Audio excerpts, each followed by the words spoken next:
Welcome to another edition of the News Review. In this edition, people in Ukraine, in 4 regions of Ukraine, are voting in referendums to join Russia. The voting has taken place in Donetsk, Lugansk, and Kherson, and polls will close on Tuesday. The leader of the self-proclaimed Lugansk People's Republic says people there have been waiting for this referendum since 2014. Western leaders, however, have strongly criticized the referendums, calling them a sham, and Ukraine has rejected them too, calling the vote a farce. Russia's Foreign Minister Sergei Lavrov condemned the accusations as an attempt to spread Russophobia. He says that it is up to the residents of the 4 regions to decide if they want to be part of Russia or not.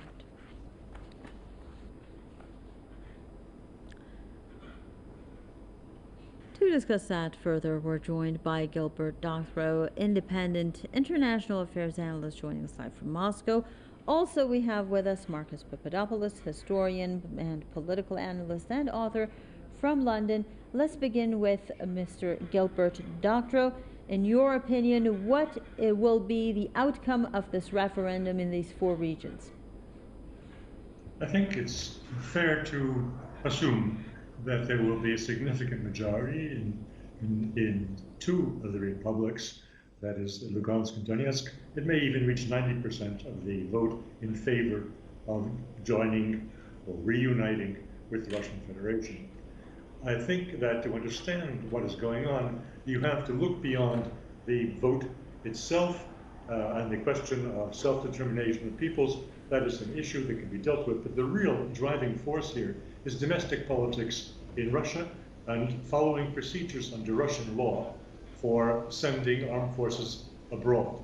With the assumed accession of these various territories in the next week or so, they will become part of the Russian Federation. The borders of the Russian Federation will be extended to include these territories, and the president of the Russian Federation will be empowered to deploy reservists to defend these new borders in a way that he was not able to up until now. I think everybody thinks about Mr. Putin in terms of his career experience as a KGB intelligence operative.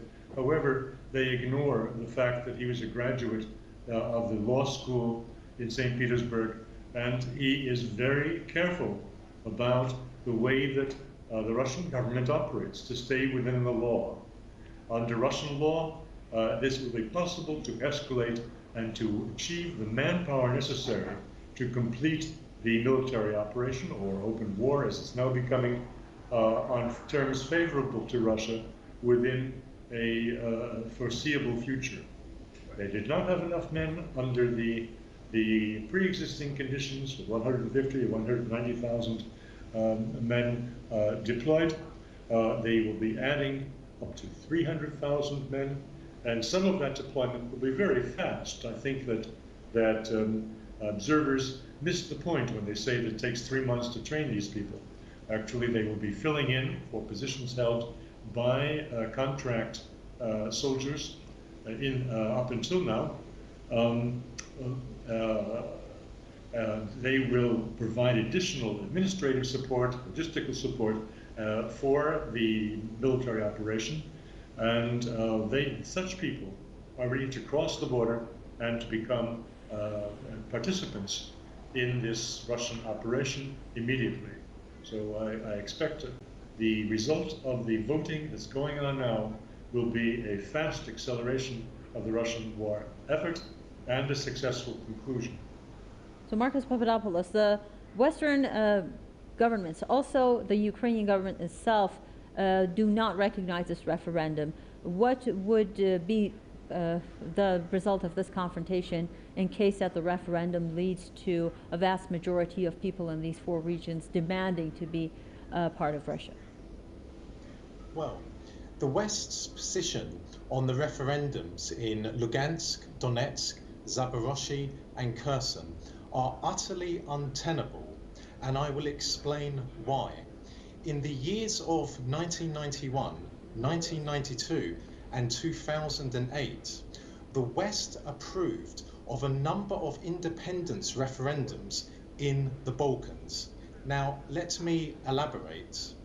In 1991 and 1992, the West not only approved and recognized, but also engineered independence referendums in Slovenia, Croatia, and Bosnia and Herzegovina, which effectively killed the Socialist Federal Republic of Yugoslavia, Tito's Yugoslavia, a country which was a member of the United Nations and whose borders were internationally recognized. And then in 2008, the West again not only approved and recognized, but also engineered an independence referendum in the medieval Serbian province of Kosovo and Metohija. Now, in Slovenia, Croatia, Bosnia and Herzegovina, and Kosovo and Metohija, the West cited the principle of self-determination in accounting for why they recognized those independence referendums. Though it should be said, the West never applied the principle of self-determination to the Serbs of Croatia and the Serbs of Bosnia, but that is another story.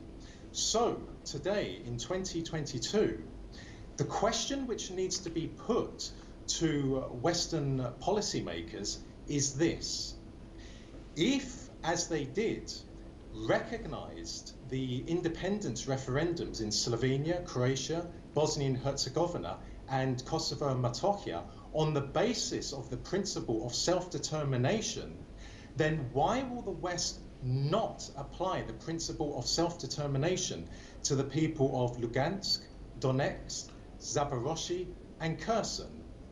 That is why I say the West's position on the referendums currently taking place in the Donbass and in Zaporozhye and Kherson is completely untenable. It is completely contradictory. The reality is that the West will apply the principle of self-determination when it suits its own geopolitical objectives.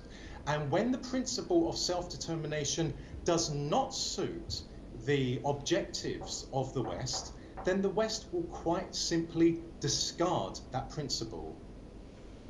Thank you very much, Marcus Papadopoulos, historian and political analyst and author from London. Also, Gilbert Doctorow, independent international affairs analyst from Moscow. Thanks for sharing your thoughts and views with us on this edition of the News Review. And thanks to all of you viewers for following us.